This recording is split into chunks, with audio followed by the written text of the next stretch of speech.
दोस्तों सेबी देने जा रहा है स्टॉक मार्केट को, निफ्टी बैंक को गुड न्यूज़। और आप कहां पे देख सकते हैं? CNBC टीवी 18 पे जाके आप देख सकते हैं। बिल्कुल सही सुना आपने, CNBC टीवी 18 पे जाके आप देख सकते हैं। और यहां पे आप देख सकते हो, यहां पे लिखा है new SEBI rules for Nifty bank and its impact on stocks. तो आप समझ सकते हैं निफ्टी बैंक के लिए स्पेशली अपडेट आया है। निफ्टी बैंक के लिए रूल अगर चेंज हो रहा है तो आप समझ सकते हो कि आपके लिए वो कितनी इंपॉर्टेंस रखता है, वॉल्यूम को लेकर, ट्रेडिंग को लेकर, वोलेटिलिटी को लेकर, किन पर्टिकुलर बैंक्स पे ज़्यादा फोकस करना है, किन को बेनिफिट है, किन के लिए अच्छी बात नहीं है। ये सब कुछ इंपैक्ट होगा और निफ्टी के बैंक के वॉल्यूम ना इंपैक्ट हो तो आप समझ सकते हो। लेकिन गुड न्यूज़ है, ये भी तो समझना है आपको, गुड न्यूज़ है यहाँ पे। तो आप देख सकते हो, तो यहाँ पे शुरू करते हैं, पूरी बात समझने की कोशिश करिएगा।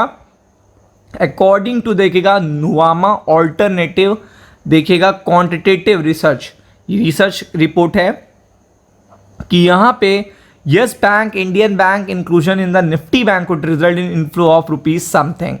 तो आपको पता होना चाहिए कि अगर निफ्टी बैंक में समथिंग देखिएगा, कुछ भी इंक्लूड हो रहा है, यानी कि इनफ्लो आ रहा है, ये किसी भी इंडेक्स के लिए one of the best positive update होती है। तो आप समझ सकते हो कि रूल चेंज करने के बाद अगर आपके पास इनफ्लो बढ़ रहा है तो रूल आपके फेवर में है, और अगर देखिएगा आउटफ्लो हो रहा है तो रूल आपके फेवर में नहीं है। तो आप देख सकते हो यहाँ पे according to this particular research, यहाँ पे इनफ्लो निफ्टी बैंक में देखने को मिल सकता है इस तरीके का। तो आप समझ सकते हो कितनी बड़ी चीज़ है। तो मार्केट रेगुलेटर क्या करने जा रहा है या क्या सोच रहा है ये बताते हैं आपको। तो आप देख सकते हैं SEBI has issued a circular, एक सर्कुलर इशू हुआ है on the implementation of eligibility criteria impacting the Nifty bank index. यानी कि क्या एलिजिबिलिटी क्राइटेरिया है अगर आपको निफ्टी बैंक का सदस्य बनना है तो, और उसके इम्पैक्ट क्या है। According to the circular there will be a staggered deadline for the derivative eligibility rule and also provides a relief from May 29 derivatives। तो आप देख सकते हो जो डायरेक्टिव्स है तो उसमें एलिजिबिलिटी रूल को लेकर काफ़ी ज़्यादा देखिएगा चीज़ें चेंज हुई हैं, बदलाव हुए हैं, और आपको पता है कि इस बदलाव का निफ्टी बैंक के लिए काफ़ी पॉजिटिव इम्पैक्ट है। तो आप यहाँ पे देखेंगे तो आगे देख सकते हैं, यहाँ पे सेबी ने सर्कुलर में बताया है that weightage of the top constituents of the index will be capped at 20 from 33%।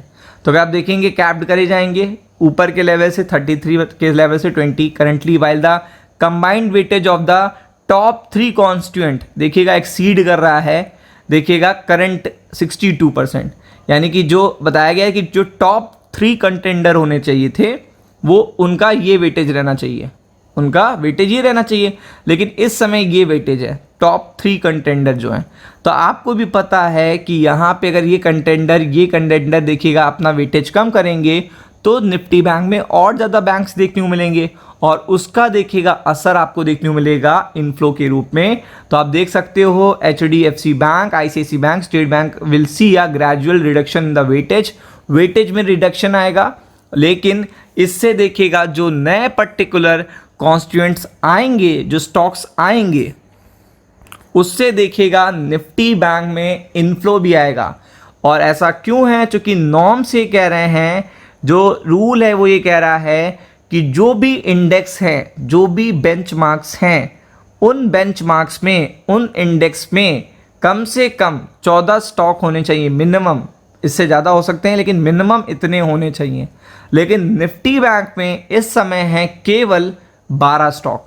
तो आपको पता है निफ्टी में 2 स्टॉक्स बढ़ने वाले हैं, तो ये वो स्टॉक्स जो बढ़ेंगे वो एक बड़ा इनफ्लो लेके आएंगे निफ्टी बैंक में, और वो इनफ्लो देखिएगा सीधा असर करेगा निफ्टी बैंक के वॉल्यूम पर, लिक्विडिटी पर और इनफ्लो पर। तो आप समझ सकते हो कि इस समय 3 जो स्टॉक्स हैं HDFC, ये और SBI, इनका वेटेज बहुत ज़्यादा है, और कोटक और फिर एक्सिस बैंक है। लेकिन यहाँ पे टॉप 5 का वेटेज बहुत ज़्यादा है, तो इसीलिए इनको मैनिपुलेट करना आसान है।